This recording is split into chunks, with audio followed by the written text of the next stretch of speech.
Hello fun people, I'm Isaac Carlson, and today we're looking into the question, who was Tai Lung's nephew?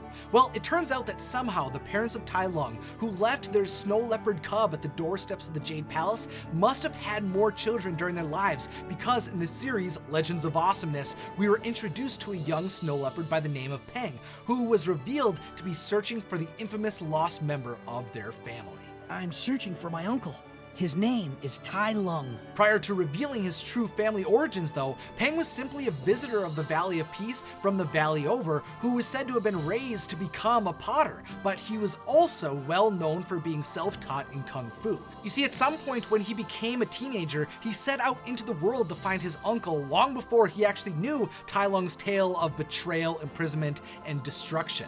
Somehow Peng wasn't aware of the true story of his uncle, which left him vulnerable to repeat the mistakes of his family. You see, on his quest, he ended up in the Valley of Peace's Peace Jubilee, where he reluctantly was called upon to fight in the annual children's kung fu matches against the nephew of Temu Tai, the dangerous leader and king of the Chidan clan. In front of Master Shifu, Po, and the rest of the citizens of the valley, Peng revealed during the fight that he was a true prodigy of kung fu, as he performed with furious speed, agility, and power. And after rising victorious, the dragon warrior was shocked to discover that he had never been taught those skills. I have no formal training. Convinced that Peng was destined for greatness, Po welcomed Peng into the Jade Palace to train with him, and quickly he stunned and amazed everyone he met with his pure charisma, humor, and raw talent. Peng was a rising star in the Valley of Peace, was a committed student, and was growing attached to his new life until Po became jealous of Peng's success.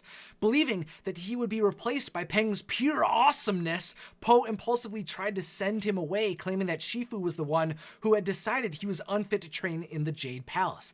And this was when the darkness within Peng was revealed. I'll prove to Shifu he's wrong! You'll see! Peng! Peng!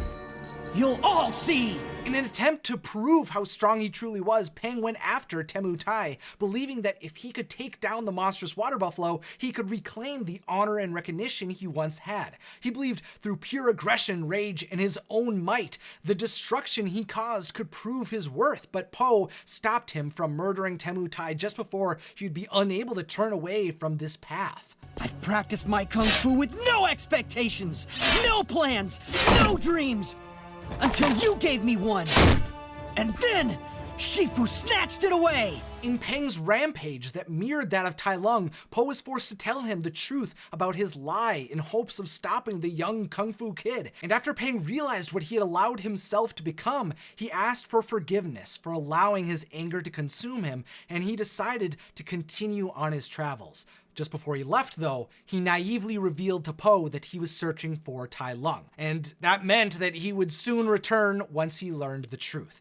On his travels, Peng eventually learned that Po had already destroyed Tai Lung, which forced Peng to return to the Valley of Peace months later to confront his hero and his friend about the legend he had been told. When Po saw Peng again, Po did summon the courage to take responsibility for skadooshing a member of Peng's family, but this just led Peng to lash out against Po. The two warriors battled as the dragon warrior tried to explain that Tai Lung had allowed himself to be corrupted by power and that he needed to be stopped. While Peng didn't want to listen at the time, after that confrontation, Peng spoke to the citizens of the valley, and much to Peng's horror, Po's story was confirmed by everyone he spoke to.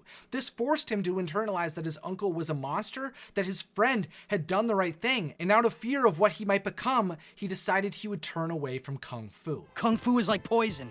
No, it's not. It makes you think you can do whatever you want. But when Temu Tai discovered an Elysian artifact known as the Gong Lu Medallion, Po tried to bring Peng back to help him stop the warlord. Though Peng tried to stay away, because of Po's belief that he would never go down Tai Lung's path, and with the desire to help his friends, Peng returned to the Jade Palace to assist in the defeat of Temu Tai. But when Peng finally got a hold of the medallion, he was corrupted by its call. Peng embraced his power, fury, and desire for dominance emotions that stirred within him because of the magic amplifying his darkest thoughts. And this led him to again target Po when Po tried to take the medallion from him, as he believed Po was trying to destroy him like he had his uncle. Seeing that he was unable to get through to him, Po eventually disguised himself as Tai Lung using a shift stone to reveal to Peng how horrible, destructive, and evil Tai Lung's ideology was. He told Peng that if he allowed himself to remain under the control of the medallion, he would become like him. But luckily, Peng refused to let himself truly fall as far as Tai Lung had. No, I'm not like you. Even though Peng had proven that he was unwilling to embrace the darkness in his heart, he again rejected his life with Kung Fu, now that he had seen that deep down there was evil and a thirst for power. He wouldn't think of fighting again until he rediscovered the need for Kung Fu when he fell in love with another snow leopard named Lian. Through her, he realized that without Kung Fu, the common folk were helpless, especially since the masters of the Jade Palace, for the most part, kept their wisdom from the world. That led Peng and Lian to start their own Kung Fu club, which allowed them to start training the citizens who wanted to be able to protect themselves and who hoped to better understand the art of Kung Fu. Peng had a sense of purpose, and for the first time, he also felt happy. But when Shifu found out about the Kung Fu club, he believed the organization was just going to be filled with dangerous hooliganism and a growing number of vigilantes, so Po was sent to shut it down. But once Po saw that Peng was in charge and how empowered the students were becoming, Po joined in on the fun and assisted in mentoring the pupils for months.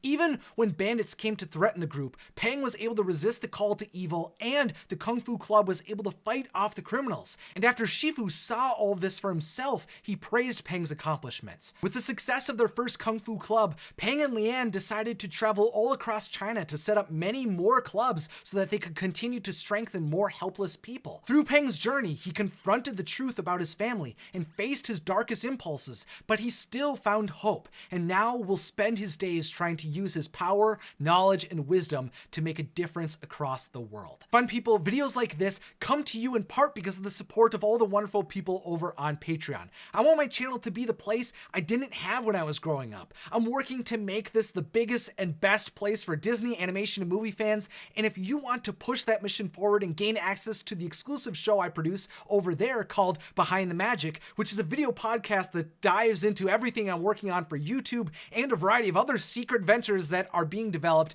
consider supporting through the link in the description. Thank you so much for watching, and of course, have a magical day.